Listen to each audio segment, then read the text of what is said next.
ऋषि ने राजा को एक भयंकर प्रायश्चित करने के लिए कहा। ऋषि ने कहा, आपके राज्य में एक शूद्र है जो कि तपस्या कर रहा है, उसे इसी क्षण दंड दिया जाए, उसका सिर कटवा दिया जाए। यदि ऐसा हुआ तभी आपके पाप का प्रायश्चित हो पाएगा। ऋषि की बात सुनकर राजा के पैरों तले से जमीन खिसक गई। तो क्या अब राजा अपने पाप का प्रायश्चित करने के लिए एक निर्दोष व्यक्ति की हत्या करेंगे, या फिर उनके पापों का दंड संपूर्ण राज्य को भुगतना पड़ेगा? चलिए सुनते हैं शयनी एकादशी की इस कथा में।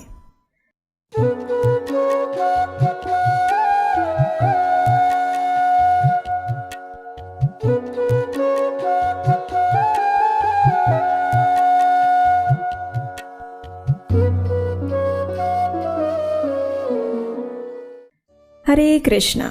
सतयुग के समय में पृथ्वी पर सूर्य वंश के अत्यंत पराक्रमी और धर्मनिष्ठ राजा मांधाता राज्य करते थे। उनके राज्य में समस्त प्रजा अत्यंत सुखी, संपन्न और धर्मपरायण थी। राजा द्वारा जो कर लिया जाता था वह भी नैतिकता के मूल्यों पर आधारित था, और इसी कारण से संपूर्ण राज्य किसी भी प्राकृतिक आपदाओं और अवरोधों के बिना सुखपूर्वक समृद्धि से छलक रहा था। लेकिन कहते हैं ना, काल कभी एक जैसा नहीं रहता। राजा के जीवन में भी एक समय ऐसा ही परिवर्तन आया जब उनकी नैतिकता और प्रजा वत्सलता पर प्रश्न उठ खड़ा हुआ। सतत 3 वर्षों तक राजा मांधाता के राज्य में वर्षा की एक बूंद भी नहीं गिरी, और परिणाम स्वरूप संपूर्ण राज्य अकाल की आंधी से ग्रस्त हो गया। अब स्वाभाविक था कि ऐसे समय में राज्य में अन्न और फल फूल का एक दाना भी कहाँ से उगेगा। ऐसी स्थिति इस राज्य की प्रजा ने पहली बार अनुभव की थी, और ऐसे समय में प्रजा का तो एक ही आश्रय स्थान होता है, और वो है राजा। इसलिए सभी प्रजा त्राही त्राही पुकारती हुई राजा मांधाता के राजमहल के द्वार पर पहुंच गई। राजा से प्रार्थना करते हुए प्रजाजन कहने लगे, हे राजन, आप हमारे स्वामी हैं, आपने सदैव हमारे हित के लिए विचार किया है। कृपया वर्षा और अन्न के अभाव के इस विषम स्थिति में भी हमारी रक्षा करें। हम आपकी शरण में आए हैं प्रभु। प्रजा की आर्द्र प्रार्थना सुनकर राजा ने कहा, शास्त्रों में वर्णित है कि यदि कोई राजा अधर्म का अनुसरण करता है तो उसका दंड उसकी प्रजा को भुगतना पड़ता है। मैं अपने भूत और वर्तमान पर गहरा चिंतन कर रहा हूँ, लेकिन मुझे अपना ऐसा कोई पाप कर्म नहीं दिख रहा। फिर भी प्रजा के हित में मैं इस स्थिति का निवारण अवश्य करूँगा। इस प्रकार अपने मन में कुछ निर्णय करके राजा अपनी सेना और मंत्रियों के साथ वन की ओर निकल पड़े। जंगल में अनेक ऋषि मुनियों के आश्रम में होते हुए अंततः राजा मांधाता महान तपस्वी ऋषि अंगिरा के आश्रम में जा पहुंचे। ध्यान मग्न ऋषि की चारों ओर दिव्यता का प्रकाश पुंज फैला हुआ था। राजा ने ऋषि के पास जाकर दंडवत प्रणाम किए, और ऋषि अंगिरा ने उन्हें आशीर्वाद देते हुए स्वयं के और राज्य के क्षेम कुशल के समाचार पूछे। राजा ने अत्यंत विनम्रता पूर्वक ऋषि को अपनी समस्या के विषय में विस्तार से कह सुनाया। राजा की इस विषम स्थिति को देखकर ऋषि अंगिरा ने कहा, हे राजन, वर्तमान सतयुग का समय धर्म के 4 स्तंभों पर स्थापित है। इस युग में मात्र द्विज ब्राह्मण को ही वैदिक तपस्या करने की अनुमति दी जाती है। लेकिन आपके राज्य में एक शूद्र है जो इस समय घोर तपस्या में संलग्न है।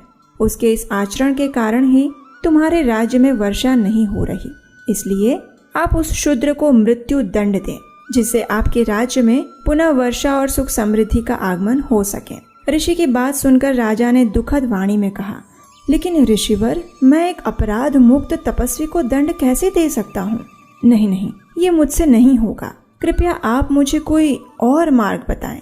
आखिरकार राजा की प्रजा वत्सलता देखकर अंगिरा ऋषि अत्यंत प्रसन्न हुए, और उन्होंने कहा, हे राजन, आप अपने परिवार और समस्त प्रजा सहित आषाढ़ मास के शुक्ल पक्ष में आने वाली देवशयनी या फिर पद्मा एकादशी का नियम पूर्वक पालन करें। इसके प्रभाव से आपके राज्य में प्रचुर मात्रा में वर्षा होगी और आपके भंडार धन धान्य से समृद्ध हो जाएंगे। ऋषि अंगिरा के वचन से संतुष्ट और प्रसन्न होकर राजा ने ऋषि को प्रणाम किया और अपनी सेना के साथ वापस अपने राज्य में आ गए। आषाढ़ मास के शुक्ल पक्ष में जब शयनी एकादशी आई तो राजा ने समस्त प्रजागण और अपने परिवार के साथ श्रद्धा और निष्ठा पूर्वक एकादशी व्रत का पालन किया। इस व्रत के पुण्य प्रभाव से राज्य में प्रचुर मात्रा में वर्षा हुई और संपूर्ण राज्य फिर एक बार धन धान्य से संपन्न हो गया। कथा का समापन करते हुए ब्रह्मा जी ने नारद मुनि से कहा, इसलिए हे नारद, ये व्रत समस्त जीवात्माओं को मुक्ति प्रदान करने वाला है। ब्रह्मा जी और नारद मुनि के संवाद को संपन्न करते हुए भगवान श्री कृष्ण ने महाराज युधिष्ठिर से कहा, हे राजन, ये पद्मा एकादशी इतनी प्रभावशाली है कि जो भी व्यक्ति इसका श्रवण या पठन भी करता है वह पाप मुक्त हो जाता है। आपको जानकर प्रसन्नता होगी कि इस एकादशी को देवशयनी एकादशी, पद्मा एकादशी, विष्णु शयनी एकादशी, देवपोढ़ी एकादशी, आषाढ़ी एकादशी और महा एकादशी भी कहा जाता है। अब आप सोच रहे होंगे कि ऐसा क्यों? तो इसका कारण भविष्योत्तर पुराण में बताते हुए कहा गया है कि इसी एकादशी के दिन से भगवान विष्णु अन्य देवताओं के साथ 4 मास के लिए योग निद्रा में चले जाते हैं। जी हाँ, इसी दिन से चातुर्मास का प्रारंभ होता है और इसीलिए इन दिनों में कोई मांगलिक कार्य, यज्ञ इत्यादि में देवताओं की आहुति नहीं दी जाती। ये तो हुआ शास्त्र आधारित कारण, लेकिन इस चातुर्मास के लिए विशेष प्रावधान किए गए हैं। उसके पीछे का वैज्ञानिक कारण ये भी है कि इस समय के दौरान सूर्य देव दक्षिणायन में भ्रमण करते हैं और ये समय वर्षा ऋतु का माना जाता है। इसलिए हमारे शास्त्रों का विचार ये है कि इन दिनों में मनुष्य अन्य भौतिक कार्यों में कम से कम समय दे और अधिक से अधिक समय अपनी आध्यात्मिक उन्नति के लिए प्रयास करता रहे।